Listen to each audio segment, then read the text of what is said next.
Okay, guys, so what we're going to go over today is how the Cold War affects the home, right? The home front, again, domestic policy. The House of Un-American Activities Committee is created. Again, HUAAC, the HUAC, House Un-American Activities Committee.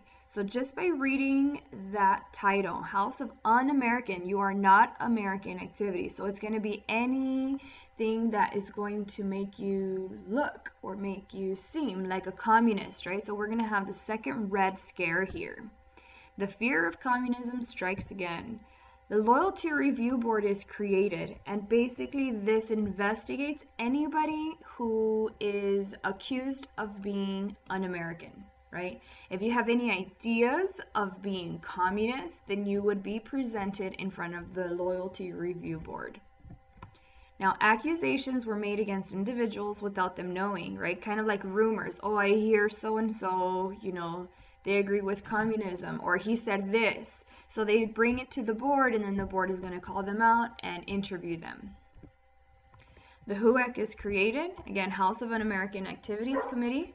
Now the committee questioned a lot of people in power, right? A lot of people in power, a lot of people in entertainment. Remember, during World War II, the Office of War Information was responsible for creating movies, like propaganda movies, that showcased how we were friends with the Soviet Union. So now you're going to have all those actors and directors and writers that actually made Joseph Stalin and the Soviet Union look good, right? Now they're going to be questioned for their actions after the fact, which I personally don't think it's fair. But anyways, committee questioned actors, directors, writers, and others, and they are known as the Hollywood 10. In class, we're going to be watching a video where they actually interview some of these people. And of course, it's going to go against their rights as Americans. But again, when we are in time of war, in time of crisis, some of our liberties are actually taken away from us. So we're going to see how the HUAC affects Hollywood. A lot of people were blacklisted, where they lost a job, right? When you are blacklisted, that means that nobody wants to hire you because you've already made a bad name for yourself. Alger Hiss was accused as a Soviet spy, and he was prosecuted for perjury, which means lying under oath. So we're going to get into who he was in class. Now the Rosenberg trials. In 1950, Julius and Ethel Rosenberg were charged with selling national secrets to the Soviet Union. Like I said before, Joseph Stalin had a lot of Soviet spies within the United States government, and these two were charged with selling national secrets. They were found guilty and executed for spying. Now, this isn't the first time that we have people murdered over, accusations of them being communist. Going back to the 1920s, Sacco and Vanzetti, right? The alleged Italian anarchists, they were executed for the same reason. Now we see it again in the 1950s, right? 30 years later. Now many doubted their guilt, like Sacco and Vanzetti. However, in 1997, the Venona papers exposed that Rosenberg, in fact, was a spy.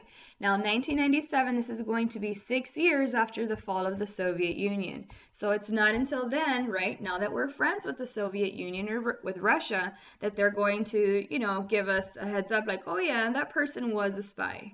So, we didn't find out until 47 years later. And that's the Rosenberg trials. And the last slide for this video, you have the McCarthy hearings. Okay, so in 1950, again, going along with the Red Scare, you're going to have a lot of accusations of people who are communists and some who aren't. In 1950, Senator Joseph McCarthy stated he knew the names of hundreds of communists who infiltrated the government. Hundreds of communists. Now, he's a senator. Now, basically, his strategy was to say he knows so many so he can kind of stay in office. And then at the end, it's like, okay, where are all these names? And when he wasn't able to provide the names, that's when it got suspicious.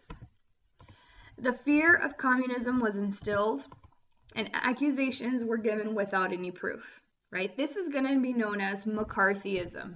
McCarthyism is a witch hunt in making harsh accusations without evidence, right? And of course, it's going to be named after Senator Joseph McCarthy. Okay, if you have any questions, let me know, and I'll see you in class.